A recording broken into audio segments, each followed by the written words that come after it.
excited. Been fucking grinding for the last 2 weeks trying to get this car prepped. You know, that includes fixing my coolant leak. I've been having a issue where after every drive I was getting a low coolant level warning, which seemed to be coming from the heater core hoses, or the heater core flange hoses that are within the engine bay. But yeah, so I fixed that, and then I also installed I had a power steering leak, so I installed the Chase Bay's power steering kit, which is still kind of leaking. I literally just got it installed, so I'm still kind of like working out the kinks, and there's a big whine coming from the pump, I think. I don't really know what's going on with that. I don't know if that'll go away over time, but it seems kind of odd. Yeah, super stoked. Hopefully I don't crash. I've got 2 sets of tires with me, stuffed in the car, so yeah, hopefully the day goes well.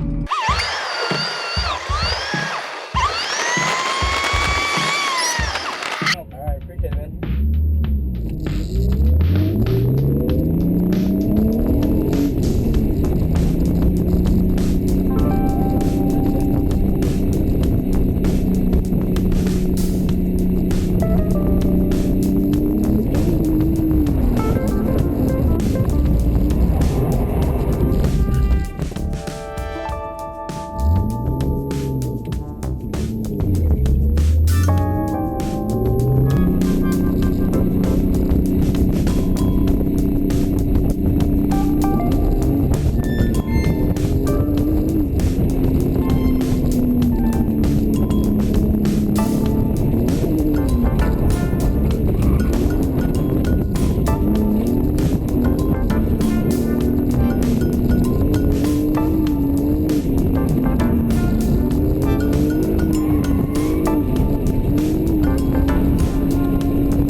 guys, so I just got back from this drift event, and I just want to say that that was probably the most fun I've had at a track day in a very long time. You know, normal road course driving at the same track for the last, you know, 5, 6, 7 years has gotten a little dull and mundane. And, you know, I was kind of to the point where, you know, whenever I do make it out to the track, I'm almost bored, you know. I can get a few laps in and I'm kind of ready to go home. So this was like one of the first events at this track that I've just thoroughly enjoyed. So I'm very glad that I was able to get my car finished and make it out to the event. No issues. Had a great time, had a lot of good runs, had a lot of bad runs. The way that they had it was they split the first like 2 or 3 turns into one sort of section. Then you drive a couple turns to the next section, which would be another you know, set of turns. So it was really cool. You know, they had some high-speed turns followed by some slower consecutive turns. So it was a really sick setup. I feel like I didn't do too bad for my first time, you know. Like I said, I had a lot of good, solid slides, which a lot of them ended up ultimately ending in the grass. And fortunately, there's a very good runoff. Like, the grass is pretty flat. You know, there's some soybeans and stuff, but it's nothing crazy. So I think I managed. I haven't quite assessed the underside of my car, but I think I managed to basically avoid any damage whatsoever. You know, I might end up needing an alignment. I was about a foot away from running into the barrier where the media crew was all posted at. So that was kind of funny. It was kind of exciting. I got real lucky on that one, and then I actually almost did it again towards the end of the day. So, like I said, I got a lot of good runs, but also had a lot of bad ones. But that's to be expected because I am learning, and this was my first drift event. So the car held up very nicely. I was surprised, you know, I was all of my research for, like, you know, what to do on your first drift event and stuff. You know, I saw people running, you know, very high tire pressures, you know, like they were running minimum 40 PSI. Some of them were running 50 to 60 PSI. And I ran my very heat cycled end of life Hankook RS4s, which are, you know, relatively hard at this point, just from all the track days that I've used it on. I ran those for a good while. Like, I ran those to the cords, and they probably lasted, you know, 6, maybe 7 or 8 runs, which is awesome. You know, I figured I'd make one run and then I'd have to swap out to my other set of wheels. But yeah, those lasted pretty well. And I ran them at about, you know, 35 PSI cold. So, you know, I didn't have to pump up the air or any. The M3 had plenty of power to, you know, lose traction. So that was pretty nice. You know, I didn't bother pulling out my air pump at all. And yeah, eventually the front tires, which were quite a bit more worn than the rears when I started the day, eventually it got to the point where I was like, I'm going off every fucking single slide, you know, every corner I'm going off. So I figured it was time to switch to one of my other tires that I brought. I had my track day set, right, my Hankook RS4s, and then I also had a pair of wheels with Falcon, I think 920s. They're just all-season tires that I got off Craigslist for cheap. And then the other pair of wheels had Kenda, what are they, KR20As or something like that. I swapped the Hankooks that were on the front of the car out with the Falcon all-seasons, and that made a hell of a difference. Like, I didn't really realize how important, like, the front grip was when it comes to drifting. Like, I thought you just want shitty tires on the back and you'll be sliding forever. But yeah, like, front grip to me was just super important, which is kind of silly. I don't know why I didn't consider that, but, you know, as soon as I switched to those all seasons, I had I wasn't spinning out much. I was holding drifts. I was definitely doing a lot better with better tires up front. So yeah, eventually I did wear down the rear Hankooks to the cords, so then I swapped the Kendas on, and those were a lot more grippy than I thought. Like, I probably could have, I think I started out with those at 35 psi, and yeah, I probably could have upped the pressures quite a bit. Those first few runs, I was struggling to maintain my slide. It's very jerky, which you probably noticed in the footage, but it was just very jerky because it kept getting grip back, so I kept having to like jerk the car around. But yeah, once I started getting the tires warmed up, and they were probably closer to 45 psi or so, they definitely were sliding a lot better. But yeah, so had some good drifts, even was able to link a couple, which was pretty cool. But yeah, overall solid run. My biggest complaint was my silly Chase Bays power steering kit is leaking, right? It was leaking the whole time. Nothing major, I never had to fill up the fluid, but I had a little slow drip, which probably wasn't the best thing to be doing. But yeah, not too happy about that kit, but hopefully I can talk to Chase Bays, drop him an email, and maybe get this stuff sorted out. But I wish I could have gotten more footage for you guys. I originally planned to document some of the cars that were out there and maybe get some decent shots of some of the cars from, like, the spectator stands, which were actually kind of not great anyway. The spectator stands were pretty far from the actual corners that they had set up, so that wouldn't have happened anyway. But like I said, I meant to get some clips of random cars around, but every break I had, I was just meeting new people from all over for this event, and either that or trying to fix my stupid power steering leak or swapping wheels and tires. So again, I apologize, but hopefully you guys enjoyed that footage. So I'm excited to continue drifting, and I'd like to see where this goes, and I'd like to just keep learning. So this is, like I said, this is the first time I've been like truly excited about a track event in a long time. So anyways, thanks for watching. Hope you guys enjoyed the footage. Till next time, peace.